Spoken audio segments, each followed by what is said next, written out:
Tiny earbuds. Otterbox is for gamers now. Sony's about to change the game for streaming. You can get a smart insole soon. And let me show you my knuckles.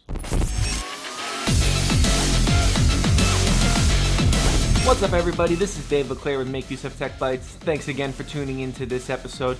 We are now in day 2 of CES, which means even more goodies and gadgets are being announced. So let's take a look at some of the coolest stuff from CES so far. And remember, we will be here Monday through Friday bringing you all that CES goodness that you need in your life. So make sure to subscribe and let's jump right in with our first CES related story. Go! I think the thing we've all been waiting for with true wireless earbuds is for them to actually be very, very small. The thing with most of them is they always have some kind of piece that's sticking out, or, you know, with the AirPods, they have the little hang down for batteries, and it's, you know, they're never that small. But a new model that was shown off at CES 2021 aims to fix that because these things are friggin' tiny. The Earin A3 is the name of the earphones, and they look like they're barely there when they're in your ear. They don't have anything that sticks out. They don't have any extra stuff coming out the side. They're just a very, very small earbud that could easily be confused with like a hearing aid or something not even being in your ear in the first place. Now, when you shrink things down, you're gonna have to make some sacrifices, and the biggest sacrifice comes in the form of the battery life. These will get about 5 hours of listening per charge and then 30 hours total with their charging case. So 5 hours, not the greatest, but compared to some other models of wireless earbuds, it's not too far off when you consider how much smaller they are. And also you won't be sacrificing sound too much, as these things sound like they have some really, really, really good specs to them. Earin says they move 20% more air than competitor brands, which basically means that the more air they move, the more robust the sound is going to be. Now, unfortunately, because we couldn't actually be at CES because the current state of the world, we can't actually try these for ourselves to report back exactly how they sound, but we hope to get our hands on a pair, well, get our ears on a pair at some point in the near future so we can really give you a good idea of just how Earin's claims are able to be backed up. When it comes to cell phone accessories, very few brands have reached that level of household name like Otterbox. People know Otterbox makes durable cell phone cases that are designed to deal with the elements and keep your phone protected. But it looks like Otterbox is actually branching out a little bit, as at CES 2021 they announced a whole line of gaming accessories. Now that you can play Xbox games on your smartphone thanks to the whole cloud situation that Microsoft has going on, Otterbox is releasing a bunch of accessories for your Xbox controller and your phone so that you can use your Xbox controller and your phone seamlessly to play those cloud-based games. They have a clip that attaches to your controller and allows you to have your phone right front and center while you're playing games on the controller.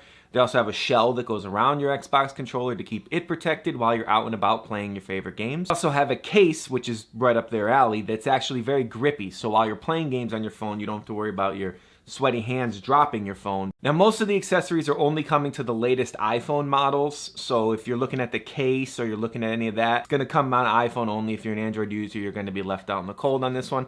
Now, the gaming clip, that'll work with any phone that fits within the confines of the clip. So you should find that most phones work with it, but you just got to keep that in mind that if you're an Android user, you're not going to be able to get the specific gaming case for your phone. Otterbox didn't announce prices for all these accessories just yet, but they did announce that they will be available for pre-order on January 25th, so we will learn more quite soon. Now, obviously, the main focus at CES tends to be hardware. Companies announce their new TVs, their new phones, their new game platforms, all that stuff. But software is also an important part of CES, and Sony is actually showing off a new streaming service that offers near lossless quality. The service, which is called Bravia Core, will unfortunately only be available to Sony Bravia XR TVs, which is their latest TVs that we've talked about previously. So it's not going to be available to anybody. You're going to have one of those TVs. But if you do, it says you're going to get about the same quality as a 4K Blu-ray, which is pretty insane when you think about it. I mean, one of the things with streaming we have to accept is that there's going to be a certain amount of loss to the video quality. Yes, you can stream in 4K, but it's not going to be at the same level of quality that you get with a disc. But if this actually works the way Sony promises, that could change, and maybe other companies will adapt that same technology and we'll be streaming Netflix that looks like 4K Blu-rays before we know it. What'll be really interesting to see is if Sony ends up deciding to roll this out to other TV models, because it is very limiting to only have it on its TVs. Now, obviously, it wants to use it as a reason for you to buy a Sony TV, but it could make a lot of money if it offers this level of streaming quality to all TV manufacturers, as a lot of people would probably want to watch their movies in 4K Blu-ray level of quality. Look down at your feet for a second. Now look back at me.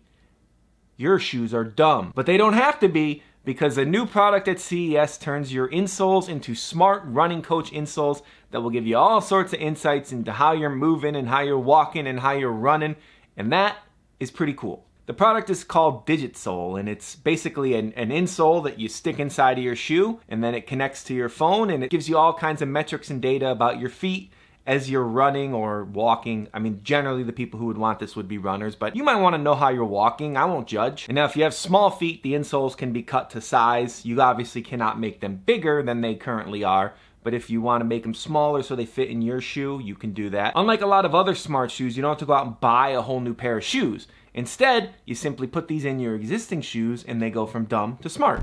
Another cool device that we saw at CES this year is called the Knuckles 5, and it's a single-handed controller that is designed technically to control drones, but can also be used to control video games. Now, this is not really meant to replace an existing video game controller if you have full use of both of your hands. This is more of an accessibility situation, so if you can only use one hand to play games, you can actually use this to get similar functionality. Now that sounds like a pretty big deal because there have been some advancements in terms of the accessibility controllers. Microsoft actually makes one of its own, but a one-handed one is not something that we've seen a lot of. So this could be pretty cool. And it's interesting how it came about because this started as just a drone controller and it evolved into a one-handed game controller based on a post that the creator saw from somebody pleading to get a one-handed controller for their kid. It's really smart if you think about it. Instead of just being tunnel visioned on a drone controller, the creator realized that his product could be used to help people, and he veered off of his chosen path